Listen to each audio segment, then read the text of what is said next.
JD news में खुश आमदीद। प्रोग्राम ऐसा क्यों होता है के साथ मैं हूं मोहम्मद आमिर। आज व्यूवर्स हमारे प्रोग्राम का मौजू है भारत में जो कुछ हो रहा है। भारत आज अपनी आग में खुद जल रहा है। बल्कि मजे की बात यह है कि ये आग किसी और के हाथ की लगाई हुई नहीं है, बल्कि ये आग भारत के सिलेक्ट किए हुए बीजेपी के नरेंद्र मोदी के अपने हाथ से लगाई हुई आग है। आज नरेंद्र मोदी के भारत को बहुत बड़े चैलेंज का सामना है। ये चैलेंज दरपेश मसाइल नहीं है, बल्कि आ बैल मुझे मार वाली बात है। इस बात को तज्जिया करने के लिए हमारे साथ मौजूद हैं सीनियर तज्जिया निगार नाजिया अली। जी नाजिया, अस्सलाम वालेकुम। जी वालेकुम सलाम आमिर, और मेरी तरफ से तमाम नाजरीन को भी जी आमिर, बिल्कुल ऐसा ही है। नाजिया, क्या भारत तबाही की तरफ जा रहा है? देखिए आमिर, बिल्कुल इसमें कोई शक नहीं है कि भारत जो है वो तबाही की तरफ जा रहा है, और सिर्फ ये एक शख्स की वजह से है, क्योंकि जो मोदी हैं उन्होंने कुछ ऐसे एक्शन लिए हैं जिसके रिएक्शन में उनको देखना पड़ रहा है कि पूरा भारत जो है वो तबाही की तरफ गामजान है।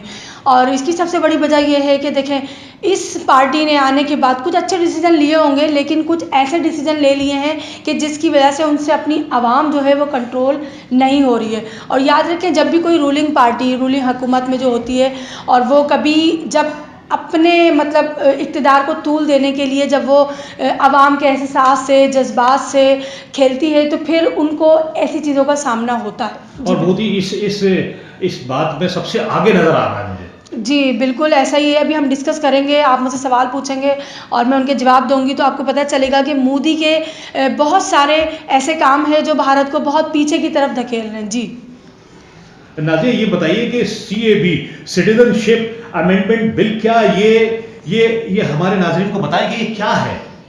देखें, ये बिल जो कुछ लोग समझ रहे हैं कि ये नया बिल पास हुआ है, इसमें जो है मुसलमानों को कट ऑफ कर दिया, ऐसा नहीं है। ये बिल्कुल ज़्यादती हुई है मुसलमानों के साथ। पूरी दुनिया के मुसलमानों के जज्बात जो हैं बहुत बुरी तरह मुजरूह हुए हैं, क्योंकि अभी आप देखें, थोड़े दिन पहले जो है मोदी ने कहा था कि मैं कश्मीर में जो बिल ला रहा हूँ वो सिर्फ इसलिए ला रहा हूँ ताकि कश्मीर जो है वो तरक्की करे, और मैं उसमें रिसोर्सेज चाहता हूँ, मैं उसमें बिज़नेस चाहता हूँ, और दुनिया को दावत दी, ऐसा कुछ उन्होंने शो किया।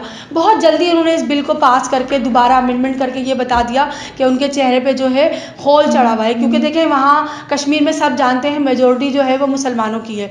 तो अगर उन्हें मुसलमानों से प्यार होता या मुसलमानों के लिए उनके दिल में कोई एहसास होते, तो वो इस बिल में मुसलमानों को एक्सक्लूड नहीं करते। मैं ये बात कहूँ कि वो मुसलमानों को, हिंदुस्तान के मुसलमानों को धोखा देने के साथ, वो मैं ये समझ रहा हूँ कि वो अपने लोगों को, अपनी कम्युनिटी जैसे हिंदू या दूसरे जो है, वो उनको भी धोखा दे रहे हैं। जी बिल्कुल ऐसा ही है, और ऐसा ही मैं आपको बताती हूँ। देखें, इसकी थोड़ी सी ना हमें पीछे जाना पड़ेगा इस बिल को समझने के। नाज़रीन को भी ये बात समझनी चाहिए, क्योंकि मैं कुछ चैनल्स देख रही थी तो मुझे ये वाली चीज़ नज़र नहीं आई, तो मैंने सोचा कि मैं अपने नाज़रीन से शेयर करूँ। हाँ नादिया, मैं यही कहना चाहूँगा, आपने खुद ये बात शुरू कर दी कि बेहतर यही है। अच्छा, हम जो दूसरे चैनल्स पर जो प्रोग्राम देख रहे हैं, उनमें सिर्फ वो मामूली सी बात बताई जा रही है, उसको क्लियर नहीं कर रहे कि आया ये बिल क्या है, इसके स्टेप्स क्या है। जी मैं आपको ये आप जरा तफसीलन जो है ना, इसको हमारे नाज़रीन को बताएं। देखिए, ये जो है ये बिल में अमेंडमेंट हुई है। अमेंडमेंट जब होती है जब आपके पास एक कानून मौजूद होता है और उसमें आपको ज़रूरत होती है कि आप उसमें अमेंडमेंट करके उसको या तो पीछे करें या आगे करें, कुछ भी उसके अंदर शामिल करें। हुआ ये कि 1958 में जहां असम ज़्यादातर हो रहा है, बल्कि पूरे हिंदुस्तान, पूरे जो भारत में बहुत ज़्यादा प्रोटेस्ट हो रहे हैं, लेकिन असम में आप ये देखें, असम अकॉर्ड हुआ था 1958 में। उसमें जो है उनकी गवर्नमेंट ने ये जो है रूल पास किया था, बिल बनाया था कि 1958 से 1966 तक जितने लोग बाहर मुल्क जैसे अफगानिस्तान है, पाकिस्तान है और बांग्लादेश है, नियरेस्ट जो कंट्री है, वहाँ से जो लोग आए उनको जो है असाइलम देंगे, सिटीजनशिप देंगे। होता ये कि कोई किसी मुल्क में अगर इलीगली या लीगली कोई बंदा जाके प्रोटेक्ट मांगता है, तो उसके लिए उसको रिफ्यूजी कहलाता है और असाइलम लेना पड़ता है। ये बिल जो चल रहा है, जी मैं ये उस दौर 58 से जी बिल्कुल 1958 से। तो हुआ ये था कि उन्होंने जो है फिर इसकी थोड़ी सी और आगे जो है होने के बाद ये 1971 पे स्टॉप हो गया था। और ये उस बिल में बाकायदा लिखा गया है कि 1971 तक जितने भी लोग आए हैं उनको सिटीजनशिप दी जाएगी, ठीक है।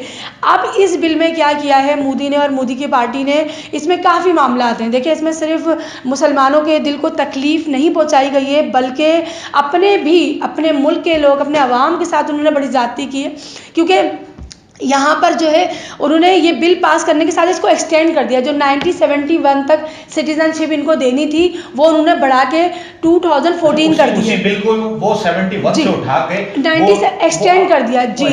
जी बिल्कुल एक्सटेंड किया है। और इस अरसे में अब देखें मोदी ने यहाँ एक तीर से कितने चाल चली है। देखिए आप NRC होता है नेशनल रजिस्ट्रेशन सिटीजन, ठीक है, यानी कि उनका NRC 6 साल से काम कर रही थी असम पे। आप ये सोचें कि उन्होंने जो डेटा अपना ऑफिशियली तो डिस्क्लोज नहीं किया है, लेकिन उनके जो नेता हैं और मिनिस्टर हैं उन्होंने ये बयान दिए हैं कि वहाँ पर सिर्फ इलीगली जो पर्सन है वो 14 लाख के करीब है, जिसमें से 6 लाख हिंदू हैं।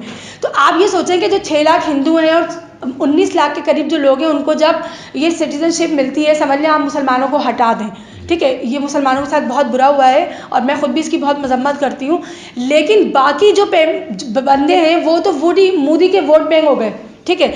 और इधर असम के लोगों के साथ क्या हो रहा है, जाती हो रही है, क्योंकि वो फिर माइनॉरिटी पे आ जाएंगे। जी बिल्कुल। इधर एक तो मोदी ने देखें इस बिल को पास करके अपने लोगों को तकलीफ पहुंचाई है, मुसलमानों को तकलीफ पहुंचाई है। और उनके मिनिस्टर से जब ये पूछा गया कि भाई अमित शाह जो हैं जिन्होंने ये कानून लाए हैं, पास करवाया है, कि आपने मुसलमानों को क्यों हटाया, तो उन्होंने जवाब में कहा कि 52 ममालिक हैं वो कहीं पे भी जाकर असाइलम ले सकते हैं, सिटीजनशिप ले सकते हैं, हमारे मुल्क में क्यों। तो यहाँ वो खुद तजाद पैदा कर रहे हैं अपने मुल्क के साथ। अब क्योंकि उनके मुल्क में भी अक्सरियत मुसलमान रहते हैं, तो ये तो एक मतलब फाइटिंग की तरफ आ रहे हैं, ओपनली चैलेंज दे रहे हैं मुसलमानों को और हिंदुओं को, दोबारा वो डिवाइड करना चाह रहे हैं। पाकिस्तान से बड़ा पाकिस्तान एक मुसलमानों की हैसियत से वहाँ मौजूद है। बिल्कुल। ये सिटीजनशिप बिल था जो मैंने आपको बताया है कि ये बहुत पहले से चला आ रहा है और उसमें बड़ी ज़्यादती की है उन्होंने अपने लोगों के साथ और मुसलमानों के साथ। जी अच्छा, इस मामले में नाजिया मैं ये पूछूंगा कि USA सुपर पावर है, वो इस मामले में कोई कदम उठा रहा है या नहीं? जी आमिर, देखें ऐसी बात नहीं है। और क्योंकि पाकिस्तान जो है हमारा जो मुल्क है वो अल्लाह के नाम पे बना है। देखें अब यहाँ पे तकलीफ बात ये है कि हमें ये बातें ना अखबारों में सुनने के लिए मिल रही हैं और ना मीडिया पे, कि अमेरिका जो है वो US जो है सुपर पावर है इस वक्त, ठीक है। उनकी एक हाई कमीशन है जो कहलाती है USCIRF, ठीक है। ये US commission for international religious freedom है। अब मैं आपको बताऊं जो बहुत खुशी की खबर है पाकिस्तान के लिए कि उन्होंने जो है बाकायदा भारत नरेंद्र मोदी जो है उनको और उनके जो पार्लियामेंट है उनको बाकायदा एक सैंक्शन लेटर भेजा है कि आपको सैंक्शन लग सकती है, क्योंकि ये बिल जो है अभी आमिर लोअर सभा में पास हुआ है, अपर सभा में पास नहीं हुआ है, ठीक है। कानून तो ये बन चुका है। अब उन्होंने कहा है कि अगर आपने इस बिल को अपर सभा में पास कर दिया तो फिर आपके पर सैंक्शन लग जाएंगी। और सैंक्शन में ये हो सकता है कि जितने इनके पार्लियामेंट मेंबरान हैं जिन्होंने ये बिल पास किया है वो अमेरिका नहीं जा सकते, उनको बैन लग जाएगा, उनकी वहाँ जितनी जायदाद है और जितने उनके बिजनेस हैं वो सारे सील हो जाएंगे, फ्रीज कर दिए जाएंगे, ठीक है। अच्छा, दूसरी बात ये है कि ये इसका काम ये होता है, इस कमीशन का, ये बहुत हाई कमीशन है। और ये काट रहा हूँ नाज़िया आपकी, अगर ये सैंक्शन लग जाती है इसी तरह तो इंडिया तो मैं कहता हूँ बहुत बहुत पीछे जाने लगेगा, बहुत पीछे हो जाएगा इंडिया। बहुत से इंडिया के ऐसे काम हैं जो वाकई वो पीछे की तरफ जा रहा है मोदी के एक्शन की वजह से। देखें ना आप, अच्छा अब ये देखें CPC ये एक रिपोर्ट जारी करते हैं अपनी रैंकिंग हर साल, ये कमीशन जो है उसमें ये इन्होंने इंडिया को मैनी ऑफ टाइम जो है CPC का लक़ब दिया है, मतलब लक़ब ही कह सकते हैं, क्योंकि इंडिया जो है उसको लक़ब ही समझता होगा जब भी वो हर साल इस बुराई को रेपिटेशन कर रहा है। देखिए CPC होता है कंट्री ऑफ पर्टिकुलर कंसर्न्स, यानी कि जो मुल्क दुनिया में अपनी माइनॉरिटी के साथ जुल्म और सितम कर रहे हैं, जैसे कि आप आए दिन देखते हैं कि मुसलमानों के साथ इंडिया में बहुत जुल्म और सितम हो रहे हैं, तो उसके पर इनको 2001 में, 2002 में, 2003 में, 2004 में, फिर 6 में, फिर 9 में और फिर 2010 में और 2019 में अभी बाकायदा लेटर जारी हुआ है और इनको बुरी तरीके से माइनॉरिटी पर जुल्म और सितम करने पर अपर लेवल पर रखा गया है। लेकिन वही बात है कि मोदी जो है वो इस मसले में बहुत हठधर्मी से काम ले रहे हैं, मतलब मुसलमानों की तरफ देख ले। बात यही है ना कि मोदी ने शुरू किया था ये मकबूजा कश्मीर से। जी बिल्कुल। और बिल्कुल। आज वो उस चीज़ को भी मुसलमानों की जेलसी 4 माह से ज्यादा हो चुके हैं, उन पे जुल्म सितम, उन पे कर्फ्यू जो है वो 4 माह से ज्यादा हो चुके हैं। और अब मोदी मकबूजा कश्मीर से निकलकर पूरे हिंदुस्तान को जो है ना वो मुसलमानों के लिए ये समझे कि नो गो एरिया आप बनाना आमिर चाहते ये बात देखें, उन्होंने फौज भेजी कश्मीरियों पे, कश्मीरी अल्लाह ताला के यहाँ देर या अंधेर नहीं है। और अब ये वक्त आ गया है, उन्होंने उनके यहाँ जो कर्फ्यू लग चुका है अपनी कंट्री में, अपनी ही फौज को अपने लोगों से मरवाया जा रहा है और अपने यहाँ नेटवर्क बंद कर दिया है और सिस्टम। अभी जब कश्मीर की बात उठी थी तो उन्होंने इंटरनेशनल कहा कि हमने नेट नहीं बंद किया है, कोई मसला नहीं है, ये हमारे अपने लोग हैं। लेकिन अब तो उन्होंने अपने मुल्क में लोगों के साथ जुल्म सितम के पहाड़ तोड़े में बिल्कुल ओपनली ये जामा इस्लामिया मिलिया में जो इन्होंने यूनिवर्सिटी में न्यू दिल्ली में जो हशर किया है जी बिल्कुल हमारे बच्चों का मकसद जो इंडिया का मुस्तकबिल थे, मकसद इंडिया का अपना मुस्तकबिल था, उसने उनको किस तरीके से लुत्फ़ किया है, उसमें फायरिंगें की हैं और मकसद तो उनके हाथ पैर तोड़ दिए यूनिवर्सिटी में घुस कर उनकी पुलिस ने। देखिए कितना बेईमान तशद्दुद की ऐसी मिसाल नाजिया नहीं मिलती है। ये नेशनली नहीं है, देखिए अब इंटरनेशनल मीडिया में जो है बीजेपी जो है इनका बहुत मेयार गिर गया है, स्टैंडर्ड बहुत और जीरो पे चला गया है। वो देखा होगा, अगर वो क्लिप आपकी नजर से गुजरा है कि जो उसी जामे इस्लामिया मिलिया में जो एक बच्ची पढ़ती थी जो मुसलमान नहीं थी और उसका इंटरव्यू जब मुख्तलिफ चैनल पे सोशल मीडिया पर वायरल हुआ है तो वो रो रही है, वो गिड़गिड़ा रही है और उससे क्लियर कहा कि मैं मुसलमान नहीं हूं, मैं खुद हिंदू हूं। जबकि वो उन मुसलमान बच्चों के लिए अपने दोस्तों के लिए वो उस सोशल मीडिया पर ये समझे कि तूफान मचाया हुआ है इस वक्त।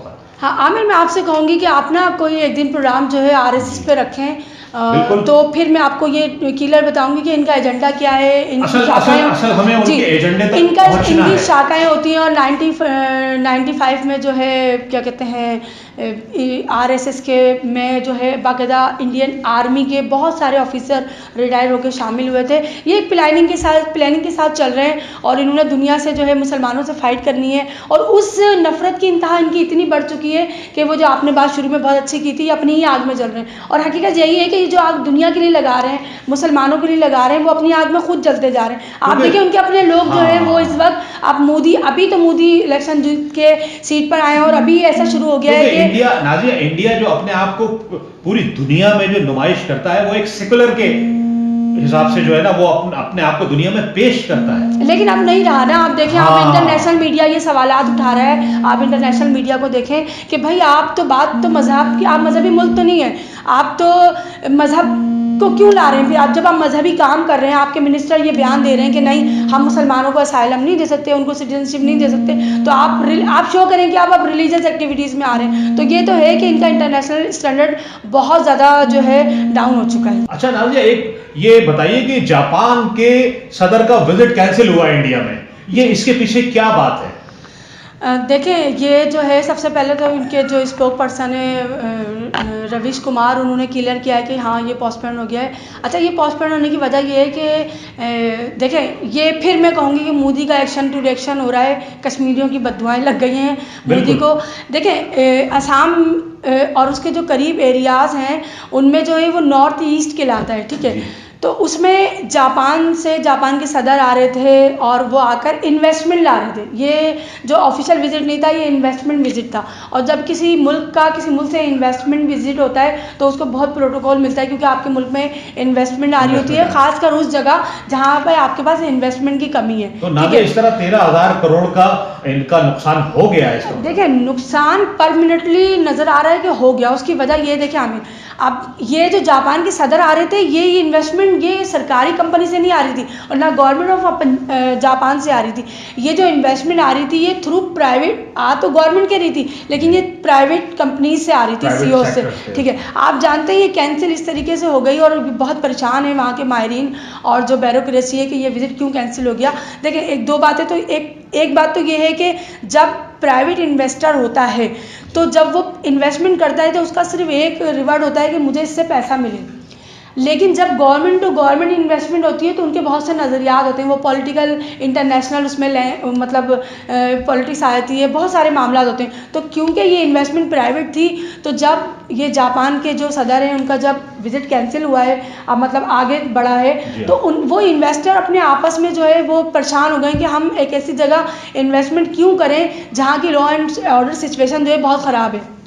एक दूसरी बात ये कि जब प्राइवेट इन्वेस्टर जो है इन्वेस्टमेंट करता है तो उनके शेयर्स होल्डर होते हैं, उनके इन्वेस्टर होते हैं, तो फिलहाल तो उन्होंने ऐसा कहा है कि हम इस जगह पे इन्वेस्टमेंट नहीं करेंगे। अच्छा, दूसरी बात ये है कि देखें जो वहाँ के असम के लोग और परेशान और टेंशन में कि जो इंडिया की मिनिस्ट्री है वो ये कहती है कि चाइना ऐसा कहता है कि ये डिस्प्यूटेड एरिया है, ठीक है। तो ये डिस्प्यूटेड एरिया है, तो इसमें उनका ऐसा कहना है कि चाइना के दुनिया में जो इन्फ्लुएंस है उसकी वजह से वो एशियन डेवलपमेंट बैंक और वर्ल्ड बैंक और ऐसे वेरियस इंस्टीट्यूशन हैं जिनको वो स्टॉप करता है कि यहाँ पैसे ना लगाएं।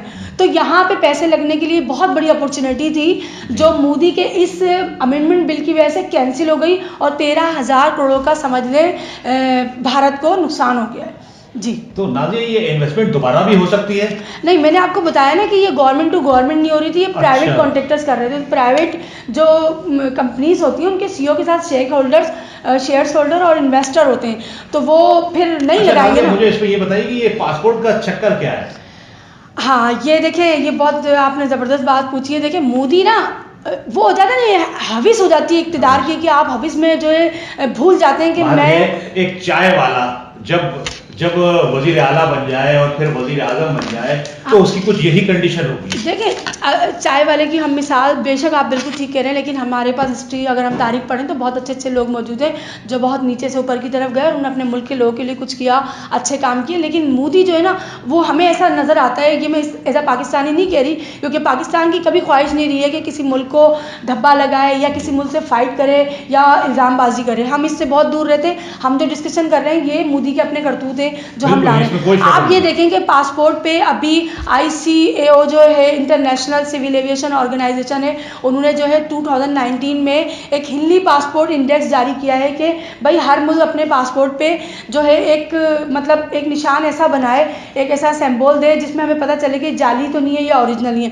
तो ये BJP जो मोदी की पार्टी है, इन्होंने क्या किया है, जो इनका इलेक्शन कमीशन क्या कहते हैं जो सिंबल होता है वो उठा के लोटस वो पासपोर्ट पे लगा दिया। अच्छा, इस पासपोर्ट पर भी भारत की आवाम नरेंद्र मोदी से और बीजेपी से बहुत नाराज है जी, बहुत नाराज है वो इस बात पर कि देखिए कोई पार्टी हमेशा नहीं रहती इक़्तिदार में। तो उसने अपना लोगो उस पासपोर्ट पर दे दिया जी, इंडिया के पासपोर्ट पे दे दिया। देखिए पासपोर्ट जो है सिविलियन भी होते हैं, पासपोर्ट डेमोक्रेटिक भी होते हैं और पासपोर्ट हाजिर सर्विस के भी होते हैं, तो बहुत सारे मामला होते हैं। उन्होंने अपना जो लोटस दिया है और वो कहते हैं ये नेशनल फूल है हमारा, इसलिए हमने दिया। लेकिन आपको मैं मज़े की बात बताऊँ, क्योंकि मैं रिसर्चर हूँ करंट अफेयर्स की, तो इंडियन मिनिस्ट्री के रिटर्न पार्लियामेंट में कहीं पर ये मौजूद नहीं है कि ये इनका जो है नेशनल फ्लावर है। ये सिर्फ और सिर्फ बीजेपी ने इसलिए लगाया है कि इनका अपना इन्फ्लुएंस बढ़े पूरे मुल्क में, जिसकी वजह से उनके अवाम और खफा हैं कि ये क्या कर रहे हैं, ये अपने इन्फ्लुएंस के चक्कर में पूरे भारत को पीछे लेके जा रहे हैं। बर्बाद कर दिया नाज़िया। आपने बहुत खूबसूरत गुफ्तगू की है और आपने पूरा तफसील से वो बातें बताई हैं जो बहुत सारे लोग हमें नहीं बता पा रहे।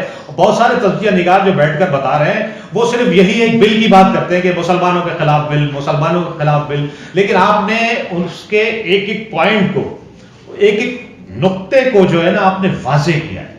तो हमें उम्मीद है कि हमारे नाजरीन इस बात को समझ गए होंगे और इस पूरे सिनेरियो में कि क्या किया है मोदी ने, वो यकीनन आपकी गुफ्तगू से उन्होंने बहुत कुछ सीखा होगा, समझा होगा। और इसी के साथ हमें और नाज़िया अली को इजाज़त दीजिए। अल्लाह के पास।